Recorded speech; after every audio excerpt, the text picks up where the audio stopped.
I'm Beth Edwards. I am officially the volunteer event coordinator. I wear enough other hats, just helping really wherever it's needed. So kind of a little bit of everything actually. I have been here.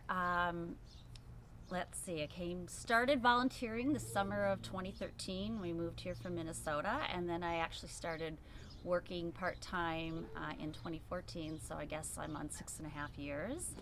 And I got here because in Minnesota I volunteered for the University of Minnesota Raptor Center, and they are part teaching hospital and part rehab facility, just kind of like what we do here, except for the teaching part. And I was there for 5 years. I was in their flight crew. The flight crew, we were really lucky because we actually were handling the birds. So they did not have big flight aviaries like we have here to exercise the birds. So we had to fly them on a Creon's line, and we would walk them either to a green area on campus, or the eagles we would fly off campus at a park. So that's how I really got the raptor bug. So most people, you can tell right away if they have this spark or this connection or this awe. So oftentimes, people might bring us a bird and then they want to learn more. So it's pretty easy once they see the facility. They're pretty blown away usually. This is a really unique facility. The setting couldn't be more perfect. I think it's very peaceful and quiet, kind of very healing. Not only for, I think, the birds, but people too find a lot of solace here. So once they make this connection, they're pretty well hooked. So for volunteers, we know pretty much right away if it's something they take to right away, or like, this isn't quite what I had in mind. So we always need good, dedicated, passionate volunteers. There's not a lot of glory in any kind of wildlife rehab. It's basically a connection that you somehow want to help nature. Here it's raptors. We have things that have to get done 24/7. In the morning, we have to do leftover food pickup. We change and clean all the water bowls. We have to do the food prep for, right now we have like, I think close to 250 birds on site. We have to clean the aviaries.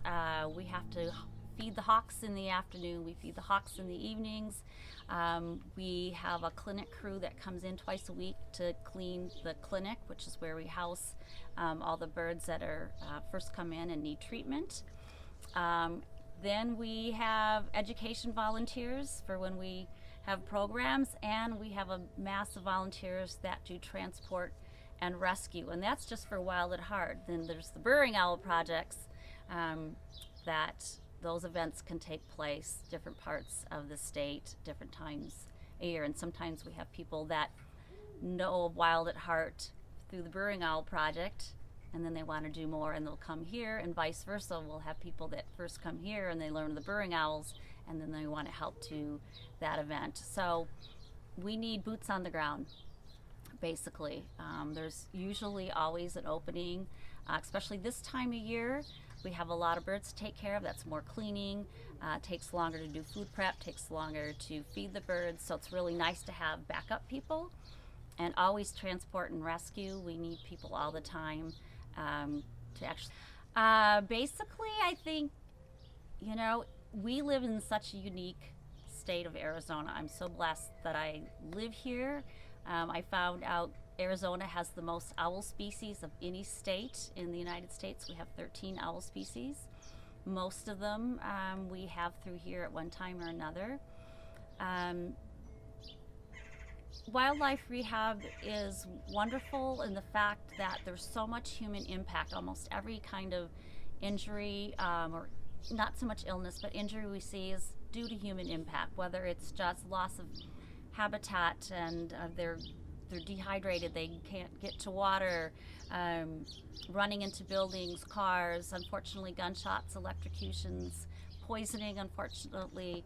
So we're just trying to at least level the playing field. Letting nature take its course isn't relevant anymore because there's too many people that have encroached on the habitat. So we really hope to just give them a better chance of surviving, and especially the youngsters this time of year when it starts getting hot.